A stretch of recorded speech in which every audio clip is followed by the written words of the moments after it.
The world stands once again on the brink of a trade confrontation. But this time, the stakes are unlike anything seen before. This is no longer a dispute over rare earth elements, microchips, or smartphones. This time, the focus has shifted to something far older, more symbolic, more deeply woven into the fabric of power itself. Gold. The metal that has defined empires, backed currencies, ignited wars, and served as the ultimate marker of wealth and stability, is now at the center of a looming storm. And the first clouds are gathering over Washington and Beijing. Reports from sources including the Financial Times, Nikkei Asia, and Kin reveal that China is preparing a fresh wave of retaliatory measures against the United States, and this time gold is in the crosshairs.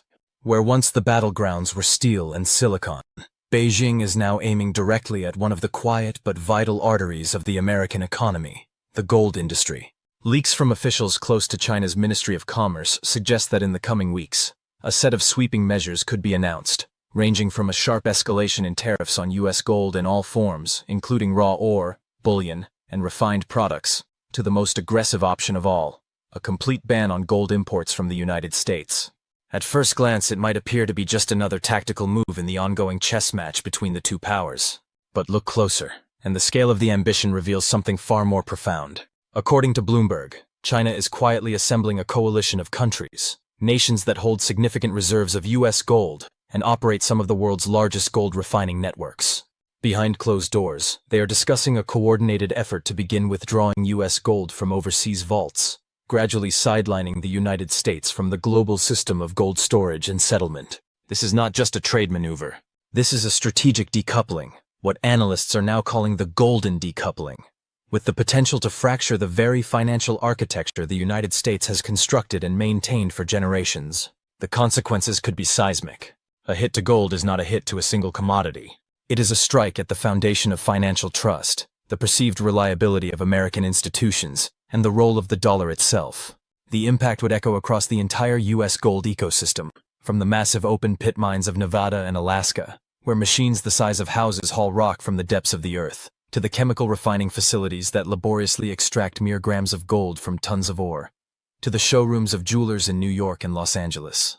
The U.S. currently accounts for around 6% of global gold production, and its industry has long prided itself on transparency, regulatory stability, and technical sophistication. But now all of it could be vulnerable. Behind each ounce of gold lies the sweat and precision of thousands. Miners working in isolated deserts for months, engineers overseeing dangerous processes, truck drivers, chemists, jewelers.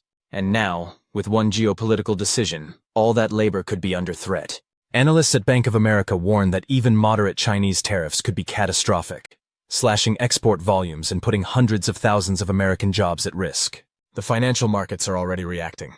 Shares of major U.S. gold producers, Newmont, Barrick Gold USA, Freeport-McMoRan, are falling, shaken by the mere anticipation of the coming policy shift. And Goldman Sachs has made its position clear. If China acts, gold prices globally may surge. But the United States won't be part of that surge. It will be left behind, cut out from the rally it helped build. For Donald Trump, now back in the White House with a renewed promise to make America rich again, the timing couldn't be worse. Gold has always been a symbolic refuge for American investors, a store of value in times of uncertainty. But now that refuge threatens to become a closed-off sanctuary, locked away from the flows of the global financial system. And in Beijing, officials know exactly what they're doing. According to insiders, China is already in advanced discussions with key players like Switzerland, the UAE, and South Africa, nations with deep roots in gold refining and storage, to craft a new alternative ecosystem that functions entirely outside of U.S. involvement. Diplomatic sources at the United Nations confirmed to Reuters that conversations are already underway to gradually push American banks out of international gold clearing, a system that, until now, had been quietly taken for granted. This is no longer theoretical. The groundwork is being laid. The shift is beginning. And for the first time in decades, the supremacy of the United States in one of the most fundamental pillars of economic trust is being openly challenged. Not with missiles, not with sanctions, but with gold. In a development that sent ripples through financial centers around the world, the month of July marked a pivotal shift in the global gold market. For the first time in history, over 40% of gold transactions on the Shanghai Exchange were settled in yuan, not dollars. On the surface, it may appear to be just another statistic, a technical note for economists and traders. But beneath that figure lies a message loud enough to echo from Beijing to Washington. A message that rattled the foundations of American financial confidence and sparked a storm of political reaction. In the United States, the response was immediate and sharp. Officials at the White House quickly labeled any move to limit America's access to the global gold market as an act of financial aggression, signaling that the implications went far beyond economics and deep into the realm of national security. Former President Donald Trump took to Truth Social with a blunt warning. China cannot dictate to America what to do with our gold. If they try, we will strike harder than ever. His words, though wrapped in bravado, masked a deeper fear that was beginning to take hold across Washington's financial and political elite. Because behind the posturing lies a stark reality. The American economy, for all its strength and innovation, remains fundamentally tethered to one fragile pillar: trust in the US dollar. And that trust, for over a century, has been anchored in gold. It's not just a shiny metal in a vault. Gold is the historical backstop to every economic promise the US has made. If that anchor begins to shift, if confidence in dollar-backed reserves wavers, then the entire architecture of the US financial system, its institutions, markets, credit ratings, and geopolitical power, suddenly becomes vulnerable. This growing unease isn't confined to American borders. Across Europe, analysts at institutions like Deutsche Law have started warning of a looming gold blockade, a term that would have seemed unthinkable a decade ago. They speculate that such a shift could lead to a comprehensive reevaluation of how global reserves are structured and what currencies dominate international trade. In London, the historic epicenter of global gold trading, demand for yuan-denominated contracts is rising. In Dubai, one of the fastest-growing gold hubs in the world, financial firms are openly discussing the partial migration of transactions into cryptocurrencies as a hedge against what they now see as an increasingly unstable dollar system. All of this unfolds amid a broader pattern of assertiveness from China, which is no longer content to play a supporting role in a dollar-centric global economy. It is methodically positioning the yuan as a serious challenger to the US dollar's supremacy, starting with gold, but not stopping there.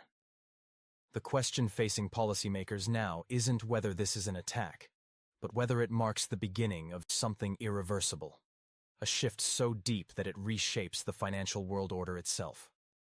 Many experts believe the answer is yes. The Brookings Institution, known for its measured analysis, put it bluntly: if China closes its doors to American gold, it will be a signal for the start of a new financial Cold War. That war, unlike its 20th century predecessor, wouldn't be fought with tanks or missiles, but with trade policy, currency swaps, capital flows, and digital infrastructure. And while the battlefield might seem abstract, the consequences would be painfully real. Global market instability, surging prices, a scramble toward alternative currencies, and a reconfiguration of how nations store and transfer value.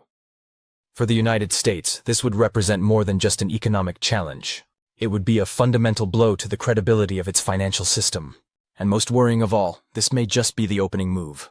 Insiders close to Chinese policymaking circles suggest that gold is only the first front. Next could come restrictions or redirections in oil and gas trade, technological components, pharmaceuticals, rare earth elements, every sector where China holds leverage and the West holds dependence.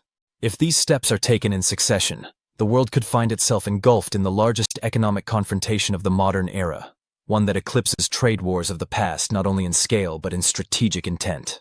What once appeared to be a cycle of tariffs and retaliations is now revealing itself as something far more existential, the beginning of a long, grinding contest over who writes the rules of global commerce in the 21st century. America, for its part, is finding that its playbook offers fewer moves than before. Pressure on allies to rally around the dollar may work temporarily, but fatigue is setting in. European leaders are adopting a more cautious stance. In the Middle East, traditionally aligned with U.S. economic frameworks, nations are exploring deeper ties with China and weighing yuan-based oil deals. Latin America is openly considering switching portions of its financial settlements to the Chinese currency, motivated not by ideology, but by pragmatism and fear of being left behind in a changing global landscape. Should this momentum continue, the dollar, once considered untouchable, could, for the first time in 80 years, lose its position as the world's primary reserve currency. The fallout from such a shift would be enormous. Investors, seeking safety and stability, would begin withdrawing from dollar-denominated assets, redirecting funds into central bank digital currencies, the Chinese yuan, and increasingly into decentralized cryptocurrencies. Already, CoinDesk reports that interest in Bitcoin across Asia has spiked by 27%. Not because of actual sanctions, but on mere rumors of gold-related restrictions. Imagine what would happen if those sanctions became real. Gold prices would explode, surging to unprecedented highs. The US dollar would likely drop significantly in value, eroding purchasing power at home and diminishing influence abroad. The American stock market could experience historic capital outflows, as both domestic and foreign investors reevaluate their exposure to a system that no longer appears insulated from geopolitical risk. And in that moment of reckoning, the American public would begin asking difficult questions. Chief among them, how did the world's most trusted financial symbol, gold, end up under the control of a strategic rival? The political consequences would be immediate and fierce. In Congress, the blame game is already underway. Democrats accuse the Trump administration of alienating traditional allies and sowing the seeds of global fragmentation. Republicans counter that failure to act swiftly and decisively has allowed China to gain the upper hand. Both sides demand action, yet it's becoming clear that the usual tools of leverage, sanctions, trade deals, diplomatic summits, are losing their effectiveness. Washington, long accustomed to leading, now finds itself reacting. Meanwhile, in Beijing, the tone is confident and deliberate. This is not just an economic maneuver. It is a calculated bid to reposition China as a central power in the global order. And at the core of that strategy lies a simple but potent reality. Control over gold means control over trust. And control over trust is what ultimately shapes the architecture of the financial world. What's unfolding now is only the beginning of a much larger campaign. Today it's gold. Tomorrow it may be oil and gas. The next day, semiconductors and AI technologies. And beyond that, the very concept of currency itself could be up for grabs, as central banks race to establish digital alternatives that bypass the traditional systems dominated by the West. The economic world is turning into a battlefield where code, contracts, commodities, and currency all become tools of power. Every bit as consequential as armies or weapons. And if the United States cannot adapt to this new reality, if it continues to treat trust as a permanent asset rather than a fragile construct, then it risks losing what has always been its greatest invisible strength: belief. Belief in the dollar. Belief in the system. Belief in the idea that America is the ultimate safe haven. Without that belief, the dollar is not a symbol of stability, it is just ink on paper. And in this new world taking shape before our eyes, the gold that once backed it may no longer sit in Fort Knox, but instead, deep within the vaults of China.